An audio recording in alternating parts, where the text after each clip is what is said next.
Nah, mantap atau makan tabungan ini menarik karena kalau kita lihat dari PMI manufaktur ini sebenarnya masih berada di atas level 50, artinya masih ada ekspansi tapi belum terlalu signifikan begitu. Di sisi lain kalau kita lihat dari inflasi ini sebenarnya juga masih cukup terkendali. Lalu apa yang membuat masyarakat ini justru melakukan makan tabungan? Apakah memang kebutuhan hidup ini semakin tinggi? Ya mungkin dilihat waktu masa COVID akumulasi tabungan tinggi karena nggak bisa spending ya, apa jalan-jalan nggak bisa gitu kan.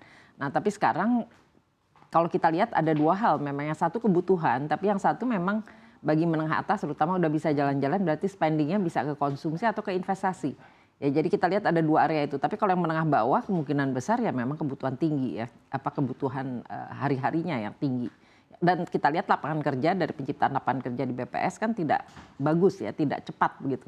Karena setengah pengangguran juga naik ya. Jadi artinya ada kesulitan di dalam mencari lapangan pekerjaan sehingga harus makan tabungan. Itu kemungkinan juga dari data makro ya kita lihat. Baik, Seperti tapi ini bukan artinya pengusaha ini memulai ekspansi ya Bu, karena kalau lihat dari PMI-nya juga belum terlalu signifikan. justru itu yang tadi, kalau saya lihat itu, kalau lihat dari data ketenaga kerjaan kan setengah pengangguran naik berarti mereka belum dapat pekerjaan yang cukup.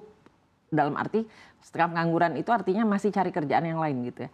Nah walaupun penganggurannya turun sedikit gitu ya. Jadi kalau kita lihat seperti ini berarti kebutuhannya terhadap income itu masih tinggi sehingga yang diambil tabungan.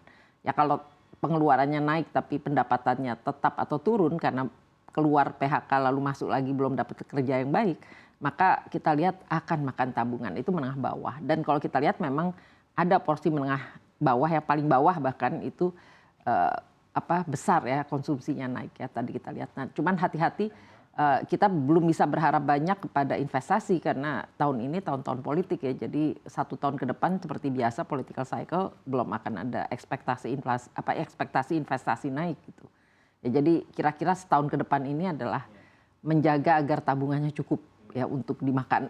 Baik, Karena bagaimana dengan investasi menengah bawah Bu? Kalau kita lihat mungkin tabungannya ini masih cukup saat ini begitu, tapi kalau tadi Ibu sampaikan 1 tahun ke depan, artinya setelah tahun politik ini sudah jelas arahnya kemana, apakah ini masih bisa bertahan begitu dengan juga kondisi saat ini atau menurut Ibu ini harus menjadi fokus pemerintah juga di tahun depan? Ya, kalau kita lihat justru pemerintah menahan anggarannya kan baru dilepas sekarang BLT dan sebagainya nanti juga semester depan tahun depan semester depan ya.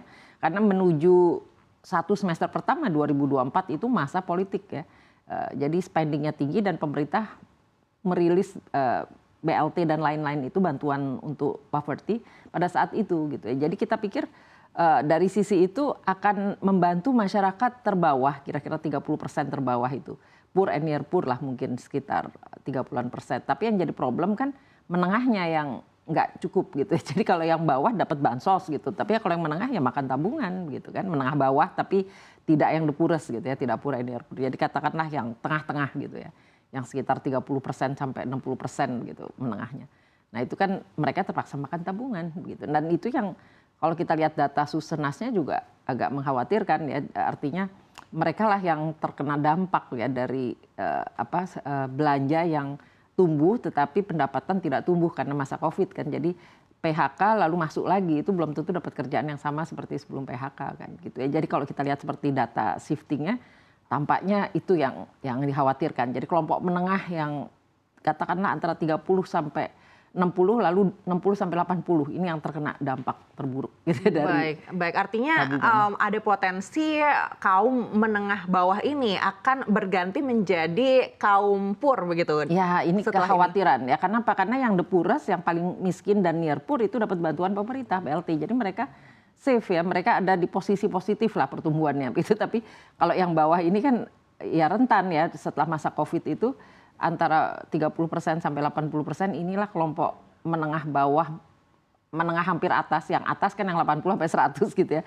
Ini rentan ya bahkan tergerus ya kalau kita lihat data makro dari Susenas ya, Survei Sosial Ekonomi Nasional dari Growth Incidence Curve-nya gitu. Jadi kita lihat ada kekhawatiran di situ dari sisi makro.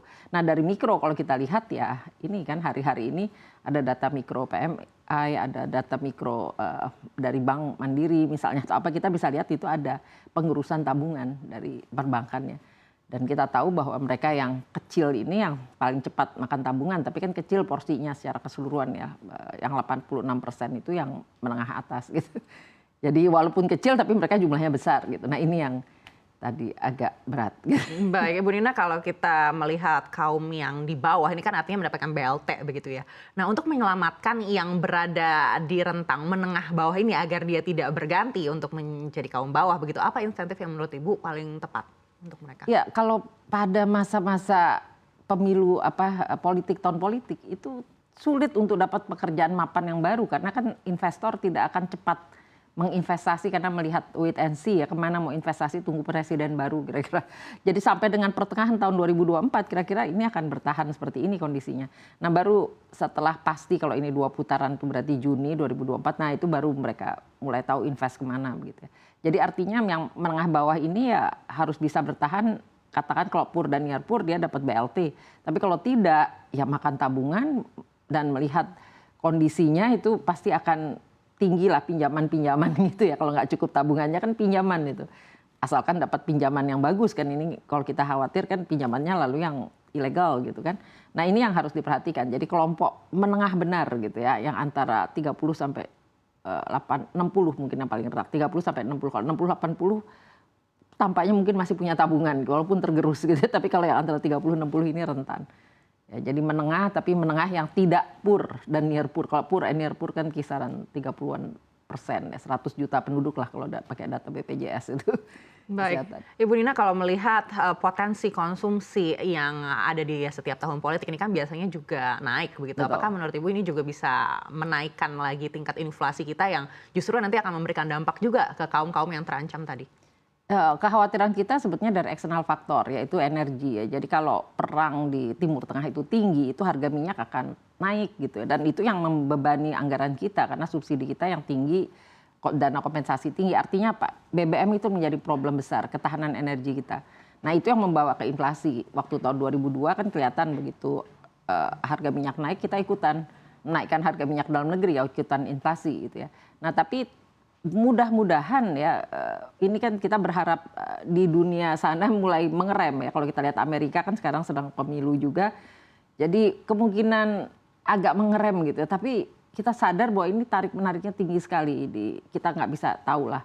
Karena itu kan ada masalah Amerikanya mungkin mengerem sedikit. Tapi kan kita lihat yang lainnya tidak mengerem gitu. Jadi harga BBM yang kita khawatirkan membawa inflasi. Nah kalau yang ke dalam negerinya sih kita sebetulnya harga beras gitu. Yang kita juga tahu tadi usaha ekspor import ya, mau nggak India mengekspor ke kita gitu, karena kemarin kan El Nino ditahan semua, mereka nggak mau ekspor ke negara lain karena stok beras harus dipertahankan di dalam negeri masing-masing, termasuk harga naik ya, harga beras dunia naik berarti kan inflasi yang dari sisi pangan. Nah yang ini juga berat karena Indonesia tidak swasembada sampai sekarang kan, jadi katakanlah ini PR besar kita ke depan ya, tetapi dalam jangka pendek ya impor. Jadi kalau harga dunia naik, BBM dan beras naik, itu yang tekanan tahun depan. Itu yang kita khawatirkan. Mudah-mudahan tidak seburuk itu. Mudah-mudahan masih dapat impor. Karena kalau impornya nggak dapat berarti barangnya agak langka gitu. Dan kalau langka harganya udah kita lihat kemarin naik gitu ya berasnya gitu.